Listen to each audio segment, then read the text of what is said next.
Welcome to Eon e-Learning. This is an educational video on human rights presented by the Eon Corporation.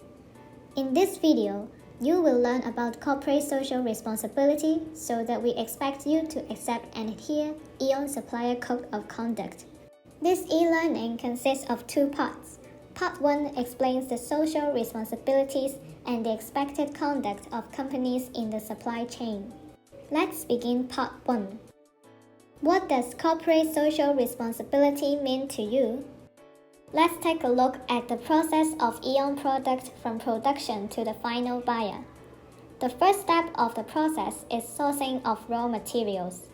The raw materials are then manufactured at factory into a product, which is then stored and transported to Eon stores. This network is called a supply chain.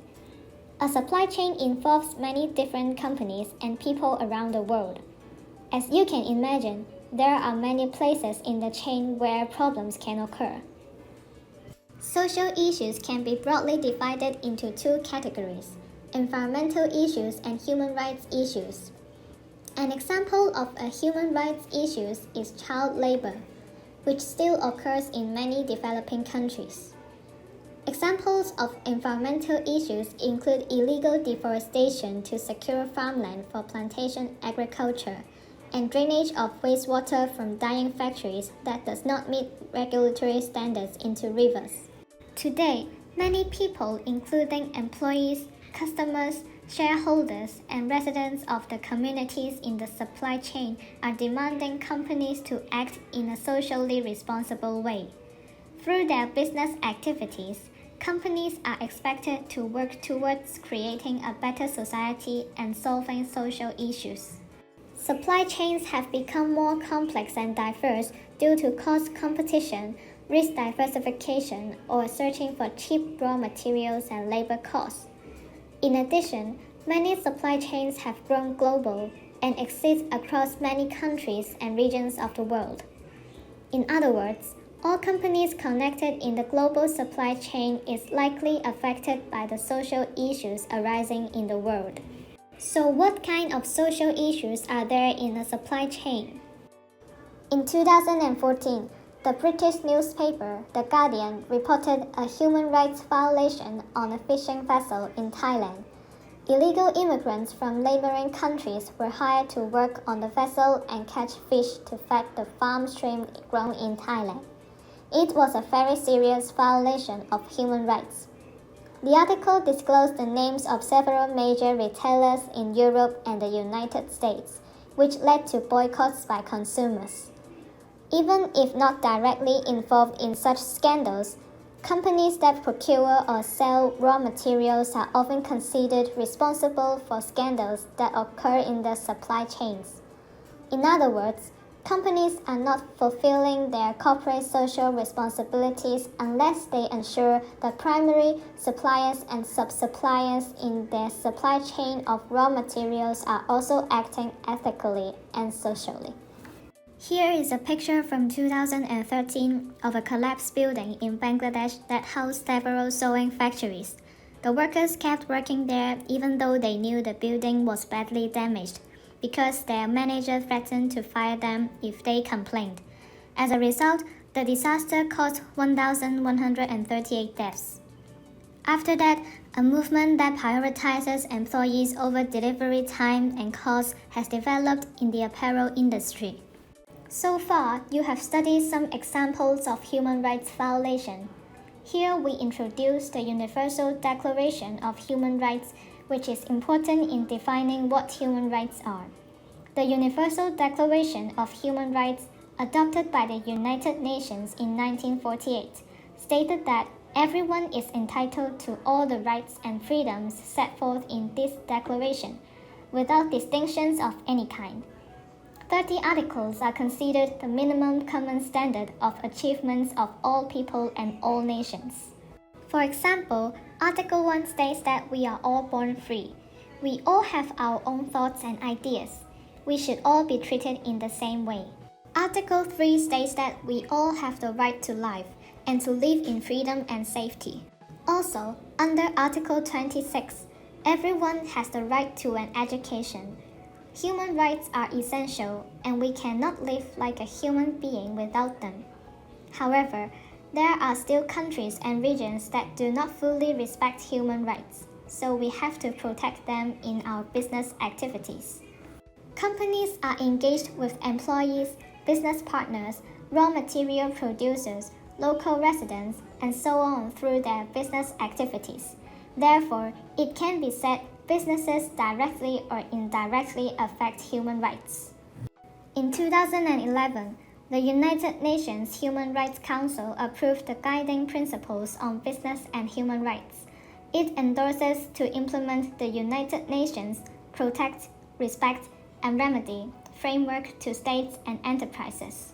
Let's think about corporate responsibilities. There are three major requirements for companies. First, companies develop and disclose their human rights policies and commit to fulfill their business and human rights responsibilities in their business activities. It can be said that corporate human rights issues are also management issues. If management express their policies to respect human rights both internally and externally, they are more likely to be adopted by company stakeholders. In addition, companies can keep the transparency of their business activities and the credibility from society by disclosing and sharing the activity status towards the public. Second, they continuously evaluate the impact of their business activities on human rights. Disclosing and sharing the information are also requested. Companies are required to evaluate and correct the negative impact of their business activities on human rights in order to achieve the activities under their human rights policies. First, you must identify human rights issues that may affect your business activities and think about not only your own employees but all of the people working in the countries and regions in your supply chain. Some issues may already be known, but there are many potential issues that may occur unexpectedly. Therefore, it is necessary to actively search for problems by doing things such as listening to what the employees, your business partners, and local residents say, or by analyzing past issues objectively. You can then determine how much those issues negatively affect the people or society. The following figure shows the concept of assessing human rights risk. First, imagine the severity of the impact on the victims. The higher the position in this table, the higher the severity. Second, consider how strongly the issue is connected to the company. In this table, the connection gets higher as you move to the right. It shows whether it is just an effect on your company or if your company is directly involved. The red area is considered the highest risk of human rights violation. When it comes to human rights assessment, a risk that has a serious impact on human rights is assessed as high even if it only has a weak relationship to the company. You can prioritize them by analyzing the impact on your company based on the evaluation of each issue.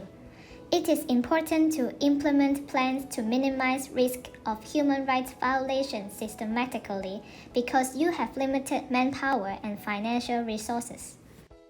Finally, you determine a specific plan of corrective action and implement it.